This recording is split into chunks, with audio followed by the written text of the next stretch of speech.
하나님 말씀 증거하겠습니다. 평온하던 병원 사무실에 전화가 걸려옵니다. 전화를 받고 사람들은 분주해집니다. 큰 사고가 발생했고 수많은 환자들이 밀려 들어올 거라고 합니다. 의사와 간호사들이 각자의 위치에서 환자를 맞이할 준비를 합니다. 앰뷸런스가 하나둘씩 도착하고 병원은 이내 피를 흘리는 환자들로 가득 차게 되었습니다. 이 수술을 해야 하는 교수진들은 각자 자신이 담당해야 할 환자들을 구분해서 치료 순서를 정하고 수술실을 잡고 수술을 시작했습니다.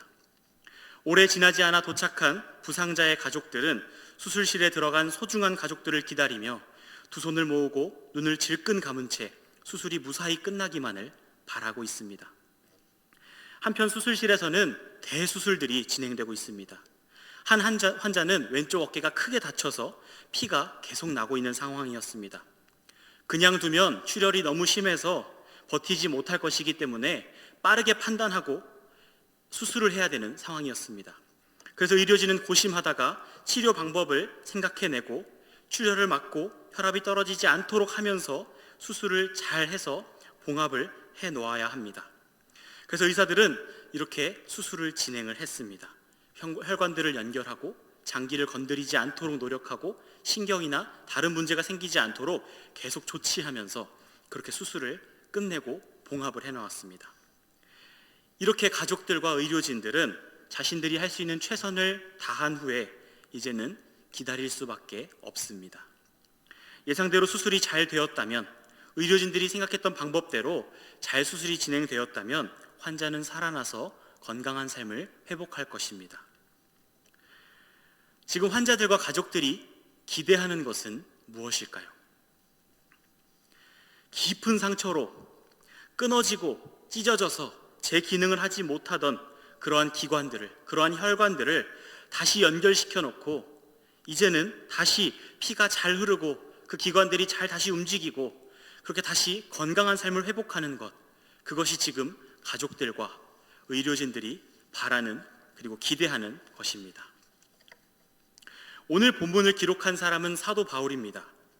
이 사도 바울의 심정이 바로 제가 방금 말씀드렸던 이 의료진과 가족들의 심정과 같습니다. 중상을 입은 가족을 둔 그런 가족들, 중상을 입은 환자를 수술해 놓은 그런 의사의 마음, 그것이 바로 오늘 사도 바울의 심정입니다. 바울은 성령의 감동을 따라 중상을 입은 교회를 봉합하고 교회가 다시 재기능을 할 수 있기를 간절히 바라는 마음으로 오늘 이 짧은 빌레몬서를 기록한 것입니다. 지금 문제가 하나 터졌습니다. 에베소 교회나 서머나 교회나 이런 교회, 아니면 영동중앙교회와 같은 이런 구조의 교회가 아닌 빌레몬이 가장으로 있었던 집에 있는 교회에 문제가 하나 일어난 것입니다. 빌레몬이 집에서 종으로 두고 있던 오네시모라고 하는 종이 빌레몬에게 큰 손해를 끼치고 도망을 칩니다. 당시의 법과 사회 분위기상, 그런 사회 통념상 이 오네시모는 잡히면 큰 벌을 면하지 못합니다. 그래서 큰 벌을 받을 수밖에 없는 상황에서 오네시모는 도망쳐서 어딘가로 숨었습니다. 그런데 그렇게 오네시모가 도망쳐 있는 중에 감옥에 있던 바울과 만날 수 있는 기회를 얻었습니다. 바울은 그에게 곧바로 복음을 전했고 오네시모는 예수님을 믿고 바울과 한 가족처럼 되었습니다. 그리고 예수님 안에서 실제로 한 가족이 되었고 한 지체가 되었습니다.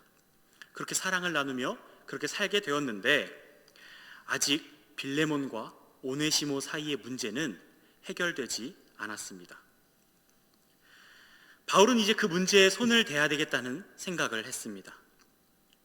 그 문제가 당시 사회적으로 아주 민감한 문제였기 때문에 바울도 쉽게 손을 대기 어려웠고 조심스럽게 접근할 수밖에 없었습니다. 그래서 바울은 먼저 오네시모를 설득합니다. 12절에 보면 바울이 오네시모를 다시 보내겠다고 말씀하는데, 오늘 읽지 않은 본문이지만 12절에 오네시모를 다시 보내겠다고 빌레몬에게 말을 하는데, 이 말을 보면 오네시모를 미리 설득했음을 알 수 있습니다. 그냥 강제로 보내는 것이 아니라 바울은 지금 감옥 안에 있기 때문에 오네시모가 자기 발로 직접 빌레몬에게 가지 않는 한 오네시모를 보내기는 어려울 것입니다. 오네시모를 설득해서 다시 주인인 빌레몬에게 돌아가서 용서를 구하고 관계를 회복할 것을 먼저 오네시모에게 요청합니다. 이 부탁은 어찌 보면 당연한 겁니다. 예수님 믿고 이제 그 전에 지었던 죄들, 범죄한 것들 다 해결하고 청산하고 다 죄값이 있으면 치르고 그렇게 하라고 말하는 것은 당연한 것이지만, 오네시모 입장에서 봤을 때는 자기 발로 감옥에 갈 수도 있는 상황을 만들라는 것과 다름없기 때문에 그 오네시모의 참담한 심정을 생각한다면 바울로서도 부탁하기 참 어려운 그런 내용이었을 겁니다. 하지만 바울은 오네시모를 설득하고 권면해서 빌레몬에게 돌아가라고 이렇게 이야기를 했습니다. 그리고 나서 바울은 이제 진짜 더 어려운 일을 시작합니다. 그것은 바로 빌레몬에게 용서와 관계의 회복을 부탁하는 일이었습니다. 오늘 본문 말씀은 바울이 오네시모를 대신하여 빌레몬에게 용서를 구하는 첫 단추입니다. 크고 민감한 수술을 할 때 처음에 상황을 잘 파악해서 정확한 부위에 정확한 시술을 해야 하듯이, 바울이 민감하고 어려운 상황에 지금 사회적으로 가장 민감한 이 부분에 대해서 어떻게 접근하느냐에 따라서 결과는 달라질 것입니다. 그래서 바울은 아주 조심스러웠고 아주 민감한 사안에 대해서 아주 조심스럽고 민감하게 접근합니다. 이런 상황에서 바울은 빌레몬과 오네시모 사이에 난 상처를 어떻게 봉합할 수 있을까요? 이 집에 있는 교회, 찢어져 버린 교회, 이 교회를 어떻게 하면 다시 회복시킬 수 있을까요? 사도 바울은 사안이 민감하고 상처가 깊고 사람들에게 지탄거리가 될 수 있는 만큼 가장 본질적인 부분으로 집중하고 그 부분을 공략합니다. 그리고 빌레몬을 권면하는데 그 내용이 바로 교제에 관한 것이었습니다. 교제는 헬라어로 코이노니아라는 단어를 사용합니다. 오늘 본문에도 그 단어가 나오는데요, 이 코이노니아라는 단어를 들어보신 분들도 계실 겁니다. 이 코이노니아라는 단어는 평범하게는 친구와 사귀다, 친해지는 것, 좋은 시간을 보내는 것 정도로 평범하게 쓸 수 있는 일상 언어입니다. 그런데 성경에서는 유독 여러 차례 예수님 안에서 성령을 통하여 일어나는 사귐을 여러 차례 그렇게 표현을 하고 있습니다. 요한 1서에도 이 말이 나오는데요, 요한 1서 1장 3절을 보시면 제가 읽어드리겠습니다. 우리가 보고 들은 바를 너희에게도 전함은 너희로 우리와 사귐이 있게 하려 함이니 우리의 사귐은 아버지와 그의 아들 예수 그리스도와 더불어 누림이라. 아멘. 이렇게 말씀하고 있습니다. 요한 1서에서 요한은 교회에 있는 사람들 간의 사귐에 대해서 말씀을 하고 있는데, 이 사귐은 단순히 사람들 사이의 교제가 아니라는 거예요. 그냥 사람들 사이에 친한 정도가 아니라 하나님 아버지와 그 아들 예수 그리스도와 더불어 누리는 것이 사귐이라고 표현하고 있고, 이때 교제와 사귐이라는 단어가, 그리고 누림이라는 단어가 바로 코이노니아입니다. 이 개념은 요한계시록에도 등장하는데요, 요한계시록 3장 20절을 보시면 볼지어다 내가 문 밖에 서서 두드리노니 누구든지 내 음성을 듣고 문을 열면 내가 그에게로 들어가 그와 더불어 먹고 그는 나와 더불어 먹으리라. 아멘. 지금 라오디게아 교회에 주시는 요한계시록 3장의 말씀입니다. 창조의 근본이신 이가 라오디게아 교회에 말씀하시면서 이런 말씀을 주십니다. 문을 열면, 내가 문 밖에 서서 두드리고 있는데 문을 열면 내가 들어가서 그와 더불어 먹고 그는 나와 더불어 먹을 것이다. 함께 살아주시겠다고 말씀하시는데 이것이 역시 코이노니아입니다.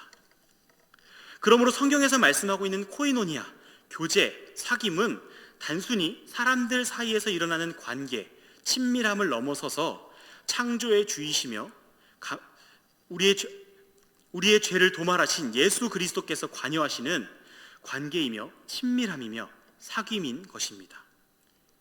그래서 오늘 사도 바울은 빌레몬의 가정교회를 생각할 때마다 감사하며 기도할 때마다 빌레몬에 대해서 기도가 술술술 나온다고 말하고 있습니다. 빌레몬에게 예수님을 향한 사랑과 그로 인해 생기는 성도들 간의 사랑이 있었기 때문에 바울은 감사할 수 있었고, 억지로 감사하고 억지로 기도하는 것이 아니라 그냥 기도할 때마다 빌레몬의 기도가 저절로 나오는 겁니다. 그리고 사도 바울은 그 빌레몬 가정 안에 있는 그 사랑과 그 진정한 성령 안에서의 코이노니아를 확인했고, 그것이 빌레몬의 가정교회에서 일어났던 그 극심한 갈등, 민감했던 그 갈등을 봉합하는 첫 바늘이 될 수 있었습니다. 빌레몬서 1장 6절을 보시면, 이로써 내 믿음의 교제가 우리 가운데 있는 선을 알게 하고 그리스도께 이르도록 역사하느니라 라고 말씀하고 있습니다. 예수님 안에서의 믿음의 교제, 즉 코이노니아, 이 코이노니아가 어떤 결과를 가져온다고 오늘 말씀하고 있습니까? 선을 알게 하고 그리스도께 이르도록 역사한다고 말씀하고 있습니다. 선을 알게 한다는 말 한번 머릿속에 생각해 보시고, 그 다음에 그리스도께 이르게 된다는 말을 한번 떠올려 보시면 혹시 생각나는 어떤 연상되는 장면이 없으십니까? 이 말씀은 창조 때, 그 창조 이후에 아담이 죄를 범하는 장면을 연상하게 합니다. 왜냐하면 아담이 죄를 지을 때 선악을 알게 하는 나무의 열매를 따먹었기 때문입니다. 지금 창조 때 하나님께서는 세상에 선한 것들밖에 두지 않으셨습니다. 선한 것들 외에 악한 것들을 둔 적이 없으십니다. 하나님은 선하시고 그가 지으신 모든 것들은 선했습니다. 그런데 아담이 그 선악을 알게 하는 나무의 열매, 하나님이 먹지 말라고 하셨던 그 열매를 불순종함으로 따먹은 순간, 사람은 하나님의 선하심을 누리고 그 하나님의 선하심을 바라보며 즐거워하고 기뻐하며 평안을 누리는 존재가 아니라 선과 악을 스스로 판단하는 교만한 존재가 되어버린 것입니다. 선만 알고 있었던 존재, 아니 세상에는 선밖에 없었던 그런 아름다운 세상에서 스스로 악이 무엇인지를 구별해내고 스스로 하나님이 되어서 내가 선한 것이 무엇인지 악한 것이 무엇인지를 구분할 수 있다고 주장하는 그런 교만한 존재가 되어버린 것입니다. 그렇게 옳고 그름을 따지기 시작하고, 그렇게 하나님 앞에 내가 악이 뭔지도 알고 있습니다라고 주장하는 존재가 되어버린 결과는 하나님께서 그들이 생명나무를 따먹고 영생할까 하노라 하면서 에덴 동산에서 쫓아내버리는 그런 결과를 맞이하게 되었습니다. 선만 알고 있었던, 그리고 생명나무 곁에서 영원한 생명을 누리던 사람은 이제는 선을 아는 것이 아니라 악이 무엇인지를 스스로 판단하는 존재가 되어버렸고, 생명이신 예수 그리스도께로부터 멀어지는 그런 저주를 받게 되었습니다. 선은 모르게 되고 생명이신 그리스도께로부터는 멀어진 이 인간들, 그런데 지금 코이노니아가 회복되면 어떻게 된다고 오늘 말씀하고 있습니까? 선을 알게 되고 그리스도께로 나아가게 된다고 말씀하고 있습니다. 선악을 구분해내고 선악을 판단할 수 있는 존재가 되는 것이 아니라 선한 것이 무엇인지, 선하신 그 하나님이 어떤 분이신지 그분을 알고 그분을 누릴 수 있게 되고, 이제는 그 생명의 나무이신 생명이신 그리스도께로부터 멀어지고 그분으로부터 떨어져 나가는 것이 아니라, 에덴 동산에서 쫓겨나는 것이 아니라 다시 그리스도께로 나아가서 영원한 생명을 누릴 수 있게 된다는 것입니다. 코이노니아, 우리가 생각하는 그런 단순한 교제가 아니라 이 교제가, 우리의 사귐이 하나님과의 관계 회복을 일으키는, 그리고 구원과 영생을 누리게 되는 엄청난 일이라는 사실을 우리는 기억해야 합니다. 교회 안에서의 교제 풍성하게 누리고 계십니까? 이 코이노니아는 단순히 우리가 교제하는 것을 넘어선 엄청난 의미를 이렇게 내포하고 있습니다. 그래서 성도의 교제는 단순히 우리가 친해서 서로 결혼식도 품앗이로 가지고 같이 커피 마시고 같이 밥 먹으면서 친하게 지내는 것도 좋지만 그 정도의 수준을 넘어선 것이라는 겁니다.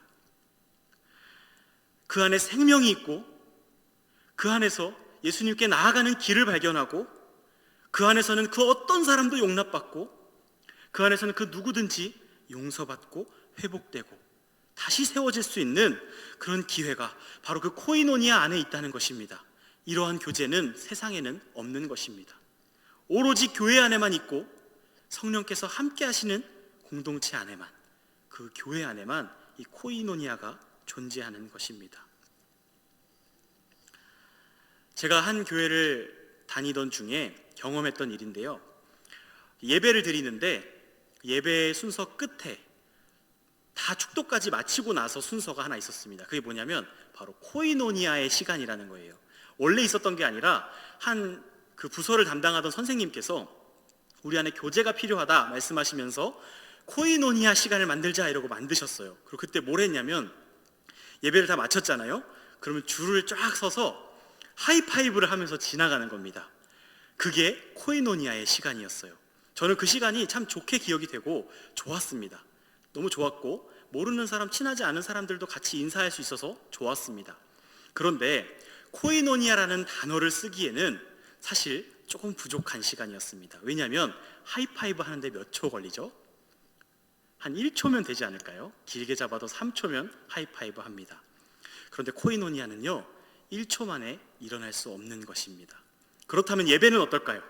일주일에 한 번 1시간의 예배를 신령과 진정을 다해 하나님께 드린다고 했을 때 그 예배를 통해 우리는 코이노니아를 경험할 수 있을까요? 경험할 수 있습니다. 그런데 이것도 코이노니아의 전부는 아닙니다. 그렇다면 새벽 예배도 다 나오고 수요 예배, 금요 예배, 그리고 시시때때로 열심히 기도한다면 어떨까요? 그것도 너무 좋습니다. 그것도 코이노니아의 일부인데 그걸로도 우리는 코이노니아의 전부를 다 누릴 수 없습니다. 그렇다면 코이노니아는 어떻게 누릴 수 있을까요? 진정한 코이노니아는 어떻게 하면 우리가 만끽할 수 있을까요? 그것은 우리의 삶 전체를 통해서 누려야 하는 것입니다. 그런데 코이노니아는 교제잖아요. 그래서 하나님과의만의 교제를 말하는 것이 아니라 하나님을 통한 성도 간의 교제인데 삶 전체를 통해 교제를 해야 된다는 거예요. 그런 먹고 마시고 자고 함께 모든 시간을 다 보내야 되는 겁니다. 그렇게 하실 수 있습니까, 우리가? 교회 안에서 그 일이 가능할까요? 사실 부서에서는요 일주일에 한 번 1시간 예배 나오는 것도 정말 대단한 일입니다. 우리 부서 주일학교 아이들이 일주일에 한 번 1시간 예배 나오는 것도 너무 고마운 일이에요. 그런데 삶 전체를 하나님께 드려서 우리가 함께 교제하고 함께 살아가는 것은 사실 너무 어렵습니다.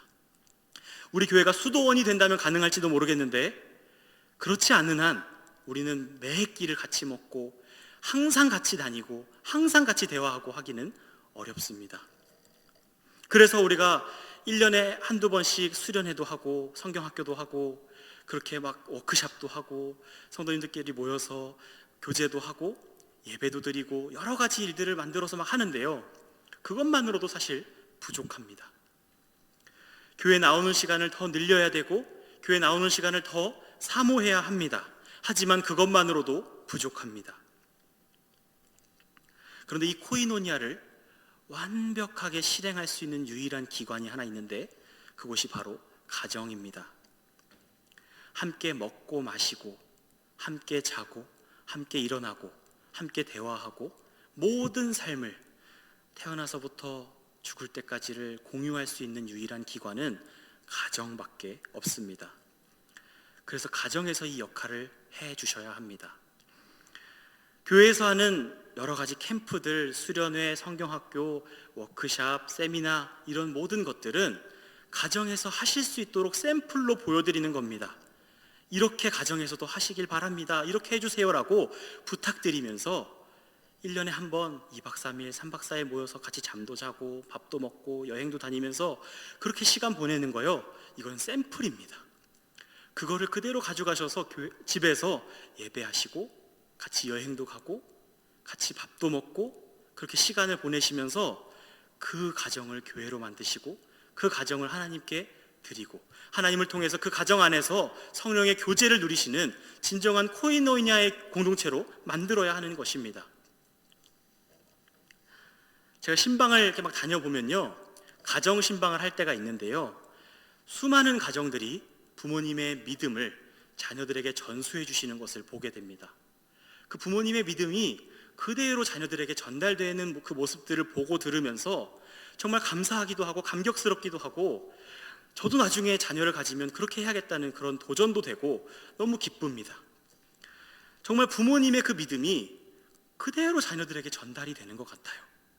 아직 여전히 미숙해서 그 믿음이 그대로 다 드러나진 않지만, 그 믿음을 그대로 다 보여줄 수는 없지만, 마치 꽃봉우리처럼 아직 피진 않았지만 그 꽃이 어떻게 필지가 너무나 기대되는 그러한 꽃봉우리처럼 우리 아이들이 자라나는 모습을 보면서 그 부모님께 너무나 존경과 감사를, 그런 마음을 표현하고 싶었습니다. 우리 모든 가정들이 그렇게 되기를 바랍니다. 부모님의 신앙이 우리 자녀들에게 그대로 대물림되고, 위로부터의 저주는 끊고 죄의 저주는 끊어버리고, 예수 그리스도 안에서 생명과 사랑과 이 코이노니아를 자녀들에게 그대로 전달해주는 가정 그 자체가 교회가 되는 그런 놀라운 역사가 우리 가운데 있기를 소원합니다. 지금 사도 바울은 빌레몬의 가정교회 안에 그 교제가 있다고 말씀하고 있습니다. 그러니 7절에서 바울의 말은 자연스러운 결과로 따라오는데요, 빌레몬서 1장 7절을 보시면, 형제여, 성도들의 마음이 너로 말미암아 평안함을 얻었으니 내가 너의 사랑으로 많은 기쁨과 위로를 받았노라 라고 말씀하고 있습니다. 그냥 인사치레하는 것이 아니라 그리스도의 사랑으로 용납하고 사랑을 전하는 교회가 바로 빌레몬의 가정교회라는 겁니다. 그런데 그런 교회 안에, 그런 가정 안에 두려움이 있을까요? 불안과 염려와 눈치 보는 분위기가 있을까요? 조마조마하는 마음과 불편한 마음들이 있을까요? 예수 그리스도께서 다스리시고 성령의 코이노니아가 있는 가정과 교회는 그런 마음은 조금도 남아있을 수 없습니다. 조금도 발붙일 수 없습니다. 코이노니아가 있는 교회는, 그러한 가정은 당연히 평안함과 기쁨과 위로가 가득할 것이라고 기대할 수 있습니다. 그리고 빌레몬이 오네시모를 용서할 것이라는 것도 우리는 이미 이 빌레몬서, 짧은 빌레몬서 한 장을 다 읽기도 전에 이미 이 대목에서 이미 기대할 수 있습니다. 그리고 이 빌레몬의 가정교회는 비록 작은 교회이지만 이 교회는 다시 정상적으로 작동하게 될 것이고, 그 상처와 아픔들은 다 봉합되고 회복될 것입니다. 영동중앙교회가 그런 교회 되기를 바랍니다. 우리 모든 가정이 그런 가정들이 될 수 있기를 예수님의 이름으로 축복합니다.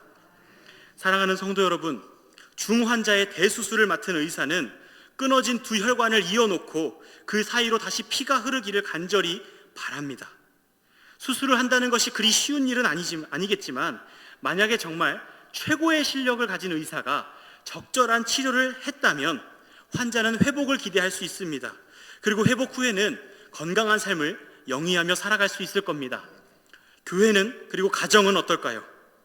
이 세상의 그 어떤 의사와도 비교할 수 없는 생명의 주관자이신 예수 그리스도께서 인간의 죄를 십자가의 피로 씻으시고, 죄로 인해 발생한 수많은 갈등과 아픔들, 그 모든 아픔들과 그런 상처들을 씻으시고 그리스도 안에서 성령의 참된 교제인 코이노니아로 회복시키고자 하십니다. 따라서 우리 안에 그 코이노니아가 있기만 하다면, 그것이 있는 것만 확실하다면 우리는 교회에서, 가정에서 회복을 기대할 수 있습니다. 교회는 평안과 행복 그 자체가 될 것입니다. 남녀노소, 지위, 여하, 그리고 상황과 상관없이 그 모든 것들을 막론하고 모든 성도님들이, 모든 지체들이 하나님의 크신 은혜를 경험하며 기쁨과 위로를 받게 될 것입니다. 사랑하는 성도 여러분, 이제 말씀을 맺으려고 합니다. 영동중앙교회를 다니시면서, 여기서 신앙생활 하시면서, 혹은 가정에서 가정생활을 하시면서 항상 기대하는 마음이 가득하십니까? 이제는 기대하셔도 좋습니다. 그 가정 안에 예수 그리스도께서 함께 하시고, 그 예수님은 그 가정 안에 코이노니아가 가득하도록 우리 가정과 교회를 세우십니다. 그러면 이제는 마치 아직은 피지 않았지만 곧 피어날 꽃봉오리처럼 정말 기대가 되는 교회가 되고, 정말 기대가 되는 그런 가정이 될 것입니다. 무엇을 하든지 재미있을 것이고요, 무엇을 하든지 즐겁고 행복할 것입니다. 혹시나 어려움이 찾아오고, 혹시라도 좀 상황이 안 좋아질 때도 있겠지만 그런 것들과 상관없이 우리는 기쁠 것입니다. 잘못한 사람이 있을 수 있습니다. 그런 사람들이 많이 나타날 수 있습니다. 그래도 우린 용서할 수 있습니다. 인간적인 재미와 기쁨을 넘어서 교회에서의 신앙생활을 통해 하나님을 더 알아가게 되고 선이 무엇인지 알게 되고 이제는 악한 것을 구별해내는 교만함을 나타내는 것이 아니라 하나님을 누리며 그 하나님을 만끽하며 그 하나님을 즐거워하며 그리스도께로 이르러 영원한 생명을 누리게 되는 그런 은혜를 우리가 경험하게 될 것입니다. 영동중앙교회 안에 그 코이노니아가 넘치기를 예수님의 이름으로 축복합니다. 기도하겠습니다.